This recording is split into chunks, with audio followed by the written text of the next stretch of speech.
हाय दोस्तों, आपका स्वागत है स्पोकन क्लास में। आज हम जानेंगे सिंपल प्रेजेंट टेंस के बारे में। देखिए, पिछले वीडियो में हमने सीखा था कि टेंस क्या होता है।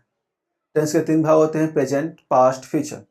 हर एक टेंस के 4 भाग होते हैं: simple present tense, present continuous tense, present perfect tense, present perfect continuous tense.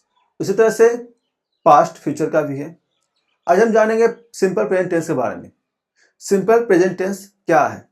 ठीक है, देखिए, सिंपल प्रेजेंट टेंस हमें बताता है वह काम जो रोज होता है, जैसे स्कूल जाना, टाइम पे खाना खाना। ठीक है, उसके अलावा वो हमें बताता है हैबिट्स के बारे में। हमारा हैबिट क्या है, जैसे हमारा किताबें पढ़ना हैबिट्स है, या खेलना हैबिट्स है, डांस करना हैबिट्स है, उसके बारे में बताता है हमें। या सुबह उठना हमारा हैबिट है, तो उसके बारे में हमें बताता है। इसके अलावा ये बताता है कि जो जनरल ट्रूथ है, जैसे कि सूरज पूरब से उगता है, पानी 100 डिग्री पे बॉयल होता है, ये सब क्या है, जनरल ट्रूथ है। अगर आपको इन तीन चीज़ों के बारे में बोलना होगा तो आप सिंपल प्रेजेंट टेंस का इस्तेमाल करेंगे। इसका स्ट्रक्चर बड़ा ही सिंपल है: सब्जेक्ट प्लस वर्ब 1 या वर्ब 5 प्लस ऑब्जेक्ट। अगर मान लीजिए subject I, we, they, you और कोई प्लूरल है, मतलब एक से ज्यादा, तो उसमें वर्ब का फर्स्ट फॉर्म लगेगा प्लस ऑब्जेक्ट।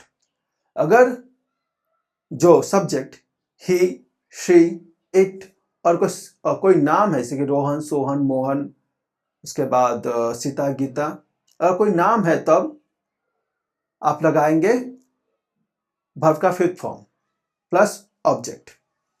अगर आपको वर्ब के फिफ्थ फॉर्म में आपको जानकारी नहीं है तो आप समझिए इस तरह से जो वर्ब है आपका, वर्ब का फर्स्ट फॉर्म, उसमें आपको एस या ईएस जोड़ना होगा। जैसे कि मान लीजिए सीता गोस टू स्कूल, देखिए ये सीता है, तो नाम है, इसमें जो वर्ब है, जो वर्ब का V1 होगा वो गो होगा।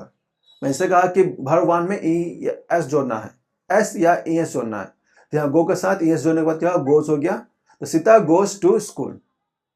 इस तरह से समझिए, या आप समझिए वर्ब का फिफ्थ फॉर्म। अगर आपको पता है वर्ब के फिफ्थ फॉर्म में, तो सिंपल सा वही है कि जो वर्ब का फर्स्ट फॉर्म है उसमें एस ईएस जोड़ा गया है, वही वर्ब का फिफ्थ फॉर्म है, जो आप इस्तेमाल करेंगे सिर्फ ही, सी, इट और किसी के नाम के साथ।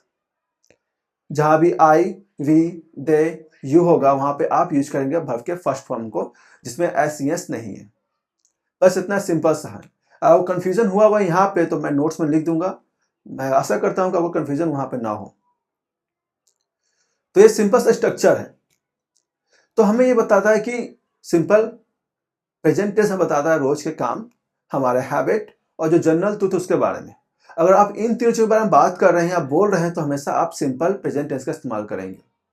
ठीक है, तो जैसे हो गया कि स्कूल जाना, आई गो टू स्कूल, तो ये क्या हो गया, ये रोज का काम हो गया। आई वेक अप अर्ली मॉर्निंग, ये क्या हो गया, ये हमारी आदत हो गई कि हम रोज सुबह उठते हैं।